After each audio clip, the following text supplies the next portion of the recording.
Jó capítulo 38, diz assim: Então o Senhor respondeu a Jó do meio da tempestade e disse: Quem é esse que obscurece o meu conselho com palavras sem conhecimento? Prepare-se como simples homem, vou fazer-lhe perguntas e você me responderá. Onde você estava quando lancei os alicerces da terra? Responda-me se é que você sabe tanto. Quem marcou os limites das suas dimensões? Talvez você saiba. E quem estendeu sobre ela a linha de medir e os seus fundamentos e sobre o que foram postos?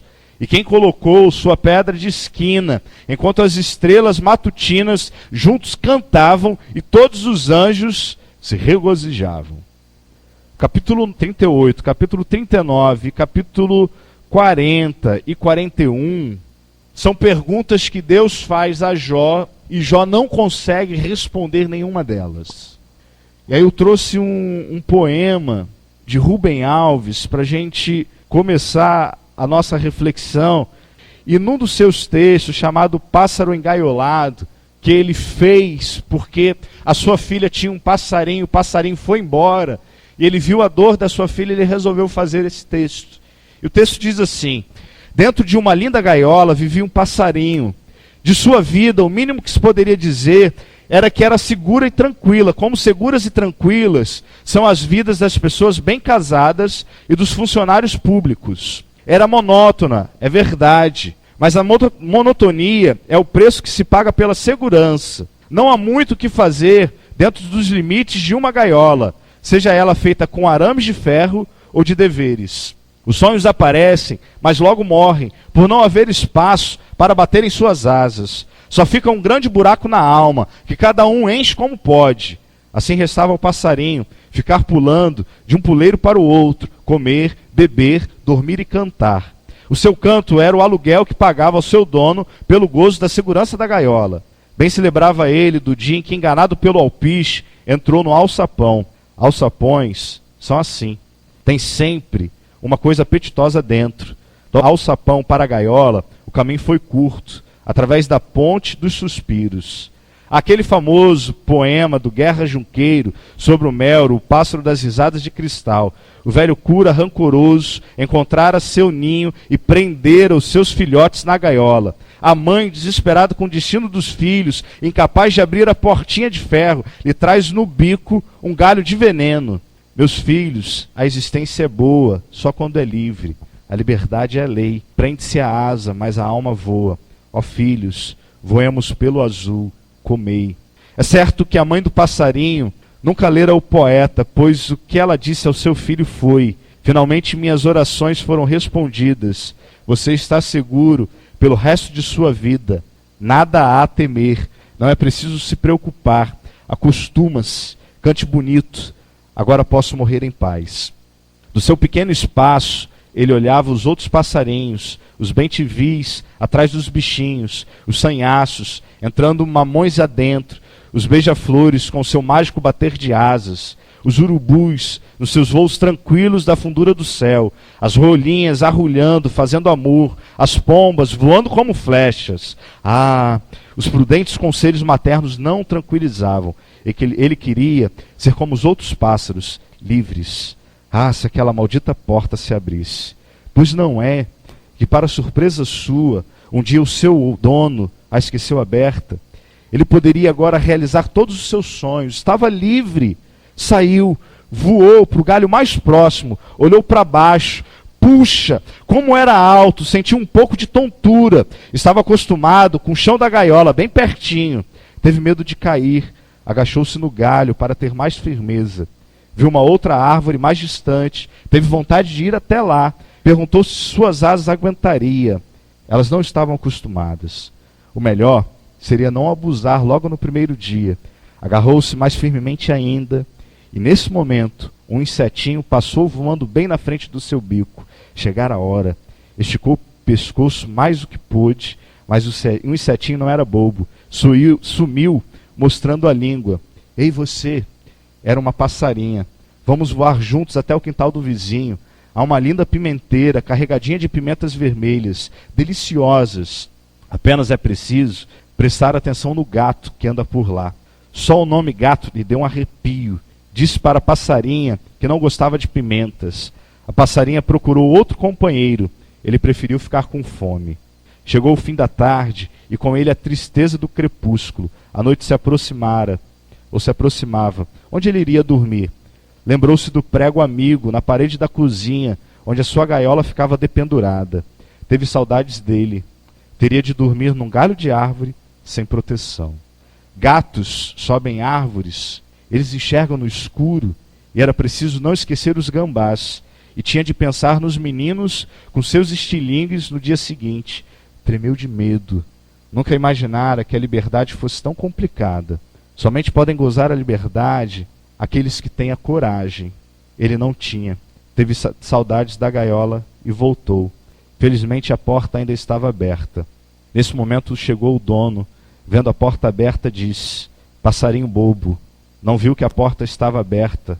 Deve estar meio cego, pois passarinho de verdade não fica em gaiola. Gosta mesmo é de voar. Por que eu quis ler esse texto? Porque Rubem Alves faz esse texto para tentar consolar a sua filha, e as pessoas começaram a ter algumas percepções diferentes sobre esse texto. Uma dessas pessoas, ou algumas dessas pessoas, entenderam que esse passarinho engaiolado era o amor. Que o amor, ele precisa ser livre. Não essa liberdade que a gente vive hoje, que é mais libertinagem do que liberdade.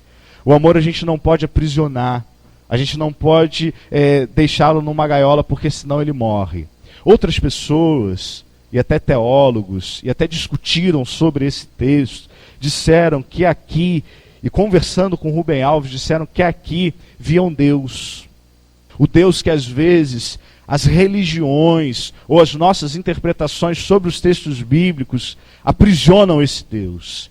O Deus que não pode ser enclausurado. O Deus que não pode ficar dentro de uma caixa de sapatos. Rubem Alves, diante dessas duas percepções, disse assim: gente, eu vi um passarinho. Se você vê o amor, se você vê Deus, bom, você não está míope nem cego, você está tendo a percepção da vida que eu estou vendo, porque para mim, pássaros não podem ficar numa gaiola, tem que voar. Se você ver Deus assim, se você ver o amor dessa forma aí, é uma visão que você tem. Mas a grande questão de olhar esse texto, de ler esse texto e ler o texto de Jó, é que Jó via Deus, talvez dessa mesma forma que as pessoas estavam olhando para essa poesia, para esse poema, para esse texto de Rubem Alves. Há pessoas que na sua experiência de vida tentam talvez colocar Deus numa forma, tentam talvez definir Deus e imaginar as ações de Deus. Até mesmo baseado nos textos bíblicos que são lidos fora do seu contexto e que Deus às vezes não tem nada a ver com o que a gente interpreta. O drama de Jó, muito mais do que paciência, que a gente sempre reforça, o drama de Jó é uma visão de libertação sobre Deus. A história de Jó narra pra gente esse passarinho que foi engaiolado, esse passarinho que ficou preso, dentro da visão dos amigos de Jó, e dentro da visão até mesmo do próprio Jó, ele é liberto a partir do capítulo 38. E aí vai no 38, vai no 39, vai no 40 e no 41. Porque a visão que os amigos de Jó tinham sobre Deus era uma visão completamente de limitação sobre o poder de Deus. A visão que o próprio Jó tinha sobre Deus era uma visão completamente diferente do que Deus queria ensinar para ele. Basta, e aí eu peço a você que vá comigo em alguns textos para você compreender isso, e aí vá lá em Jó, capítulo 19, para a gente poder ver o que Jó pensava sobre Deus. Jó capítulo 19, Jó tinha percepções maravilhosas sobre Deus, mas a sua visão sobre Deus estava tentando colocar Deus justamente numa gaiola, tentando prender esse Deus que tem que ser como um pássaro livre, completamente liberto. Jó capítulo 19, versículo 6 até o versículo 12. O texto diz assim: saibam que foi Deus que me tratou mal e me envolveu em sua rede. Se grito é injustiça, não obtenho resposta. Clamo por socorro, todavia não há justiça. Ele bloqueou o meu caminho e não consigo passar. Cobriu de trevas as minhas veredas. Despiu-me da minha honra e tirou a coroa de minha cabeça. Ele me arrasa por todos os lados, enquanto eu não me vou. Desarraiga a minha esperança, como se arranca uma planta. Sua ira acendeu-se contra mim. Ele me vê como inimigo. Suas tropas avançam poderosamente, cercam-me e acampam ao redor da minha tenda. Vá agora, por favor, para Jó capítulo 24, versículo 12. O texto diz: sobem da cidade os gemidos dos que estão para morrer, e as almas dos feridos clamam por socorro, mas Deus não vê mal nisso. Vá agora para Jó capítulo 27, versículo 2. Pelo Deus vivo que me negou justiça, pelo Todo-Poderoso que deu amargura à minha alma, enquanto eu tiver vida em mim, o sopro de Deus em minhas narinas, meus lábios não falarão maldade, minha língua não proferirá nada que seja falso. Mas Jó se perde em alguns momentos. Vai agora para a gente fechar, Jó 29, 2. Como tenho saudade dos meses que se passaram, dos dias em que Deus cuidava de mim, quando a sua lâmpada brilhava sobre a minha cabeça e por sua luz eu caminhava em meio às trevas.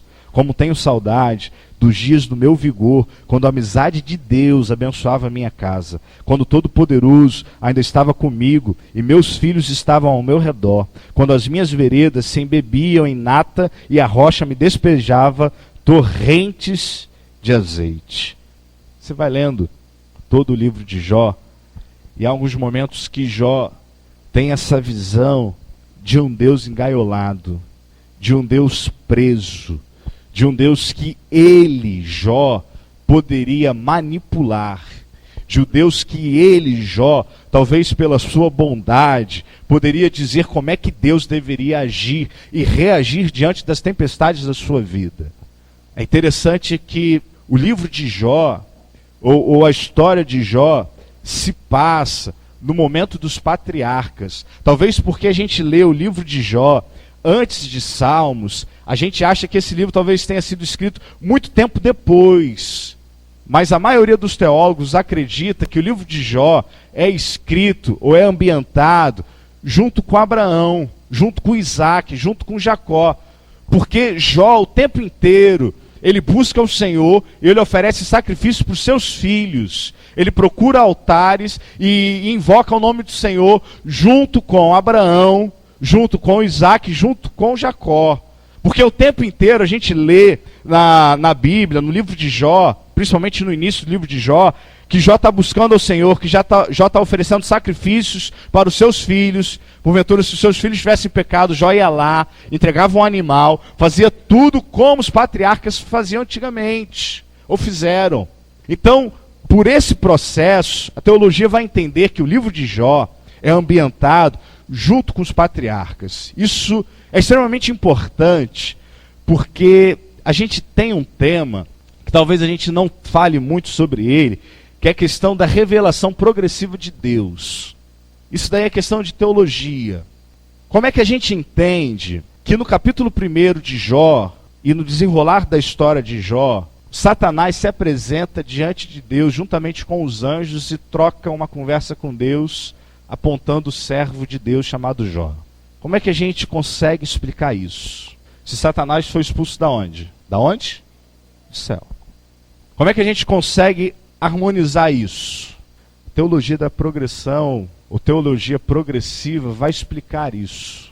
Porque se você abrir a sua Bíblia, lá em 1 Samuel, capítulo 24, você vai ver que, num determinado momento, o texto diz, em 2 Samuel 24, que Deus mandou Davi fazer um levantamento de quantas pessoas habitavam no meio do povo. Aí você vai para 1 Crônicas, capítulo 21. Aí o texto de 1 Crônicas, capítulo 21, não diz que foi Deus. Diz que foi quem? Satanás. E aí? Que loucura é essa? 2 Samuel 24 fala que foi Deus, e Crônicas diz que foi Satanás.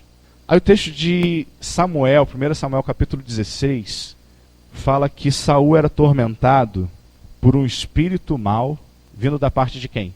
Vindo da parte de Deus.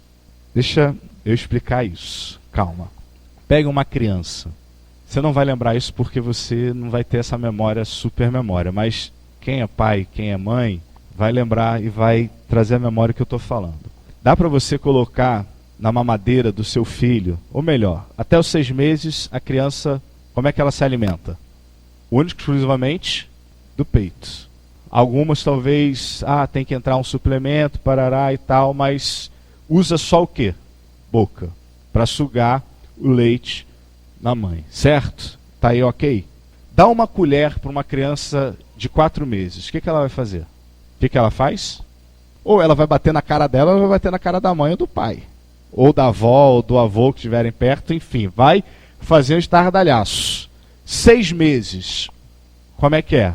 Papinha, certo? É aquele enjoo, os pais têm que ter uma paciência de Jó para poder tirar o leite e colocar a papinha. Depois de 6, 7, 8, 9 meses, começa o quê? Uma coisa mais grossa. Alguns já metem já a carne na papinha, e, enfim, e vai. Dá para você, com 1 ano, dar feijoada para a criança? Dá? Não dá. Só que ao mesmo tempo que você tira a boca do peito da mãe, você começa a introduzir o pratinho, você começa a introduzir a colher, e mais para frente, quando a criança já tiver noção das coisas, da colher ela passa para onde?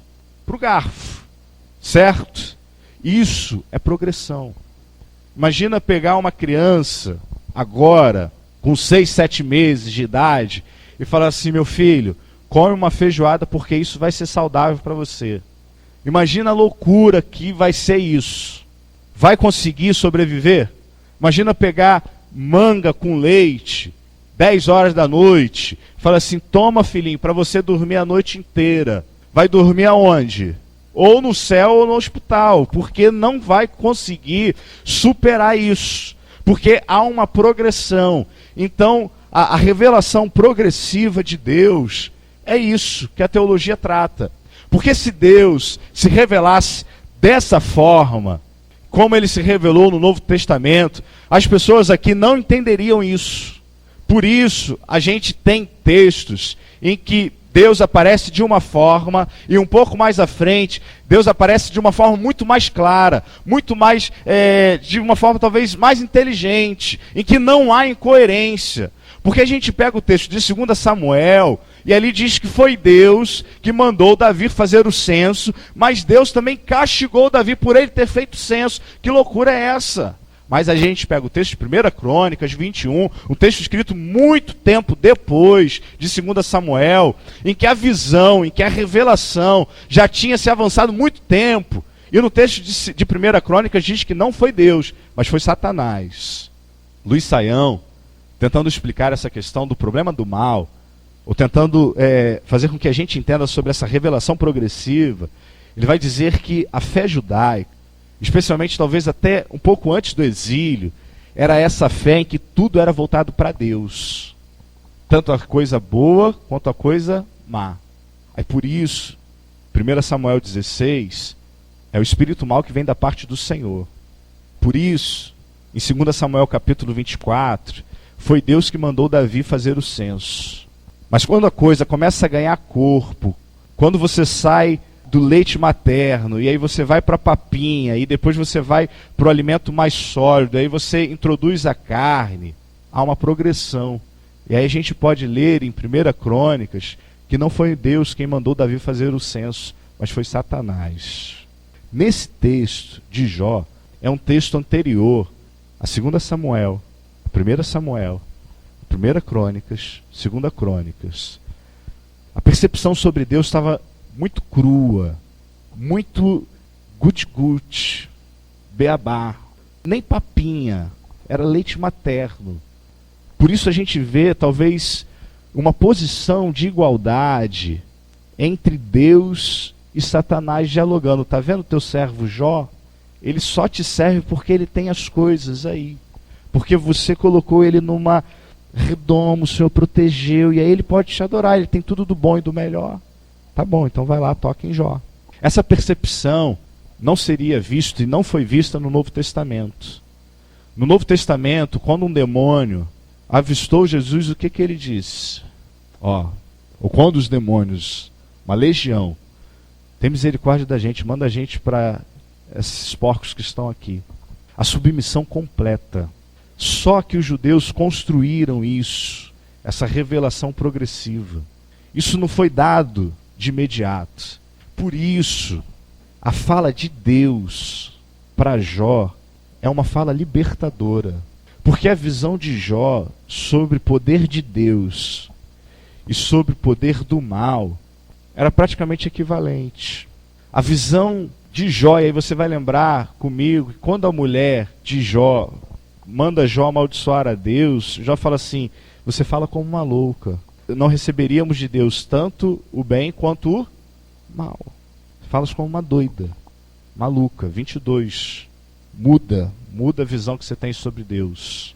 O que eu acho curioso, e aí para mim é fantástico, é que Deus só fala com Jó aqui. 38, 39, 40 e 41. Se a gente lê o livro todo de Jó numa levada só, a gente vai perceber que os amigos de Jó têm percepções equivocadas sobre Deus. Os amigos de Jó têm visões de Deus mais como um Deus numa gaiola. Jó também, como eu já li todos esses textos, tem umas visões sobre Deus, de um Deus que era limitado, de um Deus que não tinha tanto poder assim, de um Deus que não era tão gracioso assim. Até se a gente for ler os nomes de Deus no Antigo Testamento, são sempre referências, não de um pai, como Jesus trata, mas do Jeová, que é o cavaleiro, e a gente cantou muito isso, do leão da tribo de Judá, do nosso general. Era uma visão de guerra, uma visão de que está o tempo todo lutando entre o poder do bem e do mal, do Senhor dos Exércitos. Parece-me que Deus, então, entra na história de Jó, diante de tanta baboseira que Jó falou, diante de tanta baboseira que os 3 amigos de Jó falaram. Deus parece que vem colocar justamente pingo no i.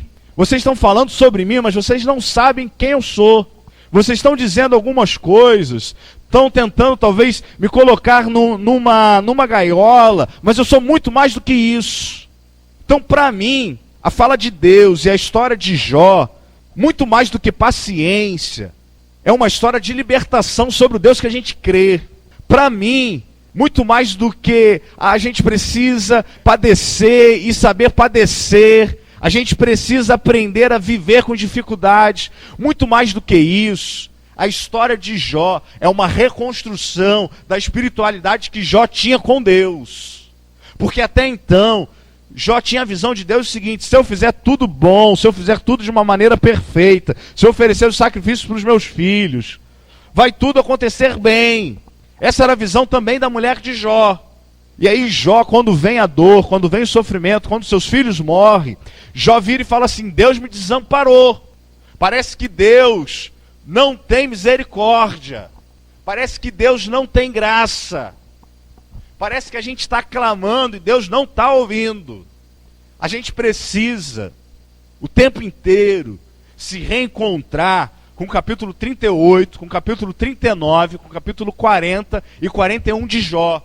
Porque às vezes os nossos olhares sobre Deus são lançados para as gaiolas que a gente coloca esse Deus. Que ele é muito mais do que as gaiolas que a gente tenta aprisionar esse Deus. Deus é amor, ele é muito mais do que amor. Deus é poder, ele é muito mais do que poder. Deus é graça, ele é muito mais do que graça. Deus é, talvez por isso, quando Moisés pergunta para Deus, fala assim: vem cá, qual é o teu nome? O que eu digo lá para os meus antepassados? O que eu digo lá, meus antepassados não, os meus familiares, para o teu povo? O que eu digo? O que Deus responde? Sou o que sou. Qualquer definição que você tenha para mim ou sobre mim é tentar colocar numa gaiola. Eu sou muito mais do que isso que você pensa sobre mim. Jó, eu sou muito mais do que essa aflição que você está vivendo. E aí Deus começa a discursar com Jó. Deus fala assim: Jó, senta aqui e prepara-te porque eu vou fazer algumas perguntas para você e quero ver você me responder. Jó não consegue responder uma pergunta. Dentre todas as perguntas que Deus fez nesses 4 capítulos, Jó não responde nenhuma. Aí Deus, eu separei algumas falas de Deus, Jó capítulo 38, que eu já li, mas vai lá no versículo 16, Jó 38, 16, Deus fala assim: você já foi até as nascentes do mar, ou já passeou pelas obscuras profundezas do abismo? Vá para o versículo 19. Como se vai ao lugar onde mora a luz, e onde está a residência das trevas? Vá para o versículo 22. Acaso, Jó, você entrou nos reservatórios de neve, já viu os depósitos de Saraiva? Já viu isso, Jó? Vá para o versículo 24. Qual o caminho por onde se repartem os relâmpagos? Onde é que os ventos orientais são distribuídos sobre a terra, Jó? Vá lá para o 35. É você, Jó, quem viu os relâmpagos, e eles lhe dizem: aqui estamos. Vá para o versículo 41. Quem dá alimento aos corvos quando seus filhotes clamam a Deus e vagueiam por falta de comida, Jó? Quem é que faz isso? Vá para o capítulo 39, versículo 26 e versículo 27. Diz assim: é graças à inteligência que você tem que o falcão alça voo e estende as asas rumo ao sul, Jó? É por sua ordem que a águia se eleva e no altar constrói o seu ninho, Jó? Você que manda isso? Vá para o capítulo 40, a partir do versículo 9. O seu braço é como o de Deus, e sua voz pode trovejar como a dele, Jó. Adorne-se então de esplendor e glória, e vista-se de majestade e honra. Vá para o capítulo 41, apenas o versículo 11. Jó, quem primeiro me deu alguma coisa que eu lhe deva pagar? Tudo que há debaixo dos céus me pertence. Diante de todas essas perguntas, aí Jó abre a boca e diz assim, lá no capítulo 42, versículo 2: sei que podes fazer todas as coisas, nenhum dos teus planos pode ser frustrado. Tu perguntaste: quem é esse que obscurece o meu conselho sem conhecimento? Certo é que falei de coisas que eu não entendia, coisas tão maravilhosas que eu não poderia saber. Tu disseste: agora escute e eu falarei, e vou fazer-lhes perguntas, e você me responderá. Meus ouvidos já tinham ouvido a teu respeito, mas agora os meus olhos te viram. Por isso menosprezo a mim mesmo, e me arrependo no pó e na cinza. Parece-me que Jó encontra o pássaro que foi liberto, e percebeu que Deus, diferentemente da sua visão sobre ele, era muito mais infinito e muito mais poderoso que qualquer definição que ele poderia traçar para Deus. E percebeu também que diante das adversidades que ele estava passando, Deus, com seu infinito poder, já tinha resolvido problemas muito maiores, como criar o mundo e tudo que havia existia no mundo. E Deus então sinaliza para Jó de uma forma muito pedagógica: Jó, você está vendo isso tudo? Você está vendo os caminhos dos relâmpagos? Você está vendo tudo que você vive aqui nesse mundo? Está vendo? Ah, tô. Fui eu. Fui eu que fiz. Então essa tormenta vai passar. Porque tudo me pertence. Porque tudo é poder meu. Porque tudo está debaixo da minha autorização. Porque nenhum cabelo que cair da sua cabeça vai cair sem o meu consentimento. Porque eu sustento as aves do céu. Porque eu alimento os lírios do campo. Eu não sou surpreendido, Jó. Eu surpreendo aqueles que acreditam em mim. Porque eu vou além do que eu posso ou do que vocês podem imaginar sobre mim. Sabe, a minha palavra para você nessa noite é que, diante das adversidades que a gente passa e sofre na vida, que ninguém tente colocar Deus numa gaiola para você. Que ninguém diga para Deus ou diga para você: Deus tem que agir assim na sua vida. Deus vai agir assim na sua vida. Se você fizer isso, isso e isso, Deus vai te responder assim. Quem é que fez alguma coisa primeiro para que Deus o abençoasse? É a pergunta de Deus para Jó. Se Deus age na nossa vida, cura, transforma, liberta, faz o que faz, Ele faz devido o quê? Graça. Se Ele vai curar, se Ele vai restaurar, se Ele vai fazer o que for, Ele vai fazer não porque a gente merece, mas Ele vai fazer porque Ele é fiel a Ele. E porque Ele é amor. Ou melhor, muito mais do que amor. Não há definição. Minha palavra para você nessa noite é para que você veja além das suas dificuldades. É que você veja além das gaiolas teológicas que a gente produziu sobre Deus. Porque Deus está para além delas. Jó não percebeu, ou melhor, só percebeu isso nesses 4 capítulos.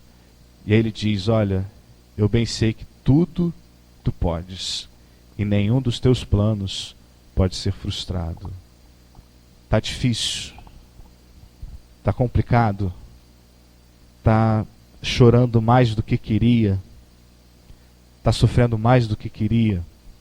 Leia esses 4 capítulos e veja que se Deus criou o mundo dessa forma como Ele criou, Ele não vai ser indiferente à sua dor e ao seu choro. Creia nisso em nome de Jesus.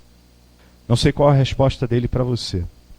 Não sei se ele vai dizer sim, se ele vai dizer não, se ele vai dizer espera. Mas o que eu sei é que ele está para além das nossas definições.